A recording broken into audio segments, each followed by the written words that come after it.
வணக்கம். இன்றைக்கு திருப்பி நாம் பார்க்க போகிறது அண்ணாமலை தான். அண்ணாமலை ஒரு புது கட்சி ஆரம்பிக்கிறேன்னு சொல்லி ரொம்ப பெரிய ரிஸ்க் எடுத்துக்கிட்டு இருக்காரு. ரொம்ப பெரிய ரிஸ்க்கு. பாஜகவுக்கும் அண்ணாமலையை விட்டது ஒரு மிகப்பெரிய ரிஸ்க்கு. ஆனால் பாஜக சர்வைவ் ஆகிடும். ஏன்னா அது தேசிய கட்சி. அண்ணாமலை இப்போ தான் ஆரம்பிச்சிருக்காரு. இந்த முயற்சியில் அவர் தோல்வி அடைஞ்சிட்டார் சொன்னால் அது அவருடைய மிகப்பெரிய செட்பேக்காக மாறிடும்.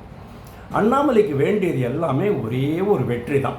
ஒரே ஒரு வெற்றி. அந்த வெற்றி கிடச்சிது சொன்னால் ஆட்டோமேட்டிக்லி அண்ணாமலை வேறு ஒரு ரேஞ்சுக்கு போயிடுவார். 2024 ஒரு வெற்றி கிடச்சிது. அதாவது தனியாக நின்னார். தனியாகவே அவருடைய தலைமையில் கூட்டணி அமைச்சார். நோட்டாக்கு கீழே இருந்த ஒரு கட்சியினுடைய வாக்கு சதவீதத்தை உள்ளாட்சி தேர்தலில் 5% கொண்டு வந்தார். அதற்கு மேலே 11.24% கொண்டு வந்தார். கூட்டணியாக 18% கொண்டு வந்து காமிச்சார். இது ஒரு வெற்றி தான்.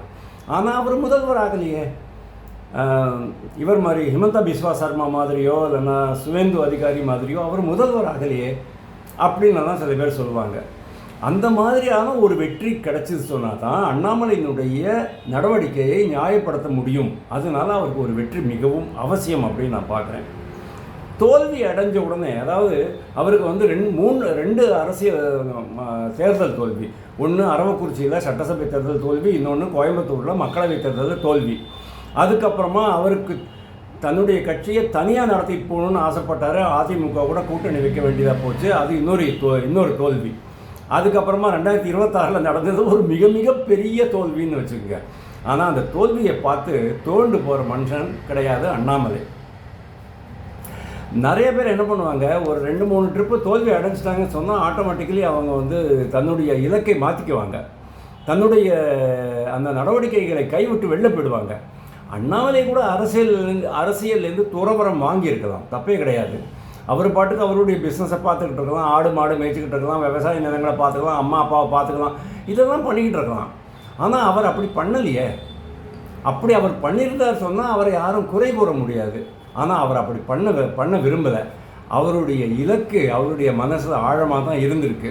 அதாவது தான் சாதிக்க வேண்டும், சாதிக்க முடியாததை, தான் சாதிக்க விரும்பியதை பாஜக மூலமாக சாதிக்க முடியாது அப்படின்ட்டு அவர் நினைக்கிறார். அதாவது தன்னுடைய இலக்கை பாஜகவின் வழியில் அடைய முடியாது அப்படின்னு அவர் நினைக்கிறாரு.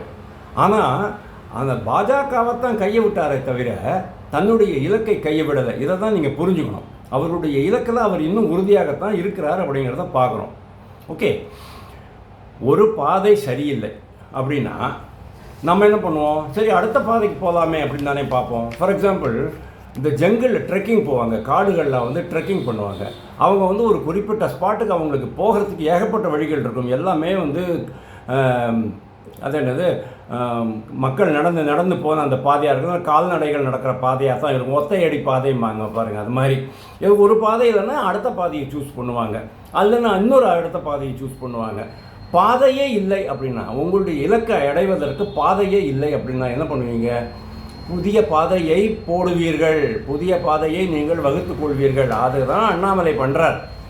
தன்னால் முடியும் அப்படிங்கிற நம்பிக்கை அவருக்கு இருக்குது. தனக்கு பின்னால் மக்கள் நிற்கிறாங்கங்கிற அந்த நம்பிக்கை அவருக்கு இருக்குது. அதுக்காக தான் அவர் அடிக்கடி இந்த பாப்புலாரிட்டி செக்கிங் பண்ணிட்டு இருந்தார். பாப்புலாரிட்டி லெவலை டெஸ்ட் பண்ணுவார். எப்படி பண்ணுவார், தான் மேடையில் வரும்போது மக்கள் ஆரவாரம் செய்கிறார்களா அப்படிங்கிறத மதுரையிலையும் நெல்லையிலையும் செக் பண்ணி பார்த்தார் நிர்வாகிகள் கூட்டத்தில். அதுக்கப்புறமா கூட தான் கொளுத்தி போட்டது வெடிக்குதா, தன்னுடைய கருத்துக்களை மக்கள் எடுத்து பேசுகிறார்களா, இதெல்லாம் தான் பாப்புலாரிட்டி டெஸ்ட்டு. நான் இன்னும் மக்கள் மனதில் பாப்புலராக இருக்கிறேனா இல்லையா அப்படிங்கிறத அப்பப்போ அவர் டெஸ்ட் பண்ணி பார்த்துக்கிட்டு இருந்தார். அண்ணாமலைக்கு கொள்கை பிடிப்பே கிடையாது. அவருக்கு இதுதான் பதவி தான் ஆசை, பதவி ஆசைக்காக தான் வெளில போயிட்டார் பாஜக விட்டுட்டு, அப்படிலாம் ஒன்றும் கிடையாது. அவர் தன்னுடைய இலக்கை நோக்கி பயணிக்கிறார். அதுதான் அங்கே கொள்கை பிடிப்பு. இங்கே பாருங்கள், ஒன்று நான் சொல்கிறேன், 4-5 எம்எல்ஏஸ்க்காக ஒரு கழகத்திற்கு, ஒரு திராவிட கட்சிக்கு தன்னுடைய கட்சியை அடமானம் வைப்பது ஒரு கொள்கை பிடிப்பு கிடையாது. மாற்று அரசியல் தருவேன் அப்படின்னு சொல்லிட்டு எதையுமே பண்ணாமல் திராவிட மாடல் வழியைத்தான் தேர்ந்தெடுத்தீங்கன்னு சொன்னால் அது என்ன மாதிரியான கொள்கை பிடிப்பு எனக்கு புரியல. இதெல்லாம் ஒரு கொள்கை பிடிப்பா? சரி, கட்சியில் பல பதவிகள் வகிச்சாச்சு, ஆட்சியிலும் பல பதவிகள் வகிச்சாச்சு. அவங்களையே வச்சுக்கிட்டு திருப்பியும் நீங்கள் களம் காண வேண்டும் என்றால் அது ஒரு மாற்று அரசியலா அல்லது அதுதான் கொள்கை பிடிப்பா? இதை நீங்கள் சொல்லுங்கள். அரசியல்லையும் சரி, சமுதாயத்திலையும் சரி, நிர்வாகத்திலும் சரி, ஒரு மிகப்பெரிய மாற்றத்தை கொண்டு வர விரும்புபவர்கள் தனிப்பாதையைத்தான் அமைப்பார்கள். தன்னுடைய இலக்கை அவர்கள் நிர்ணயித்து கொள்வார்கள். பயங்கரமான ரிஸ்க் எடுத்துக்குவாங்க. அவங்க எவ்வளவு ரிஸ்க் இருந்தாலும் சரி அதை பார்த்து அசர மாட்டாங்க. அவங்க தான் அந்த கொள்கையில் தன்னுடைய பாதையில் போக முடியும், வெற்றி அடைய முடியும்.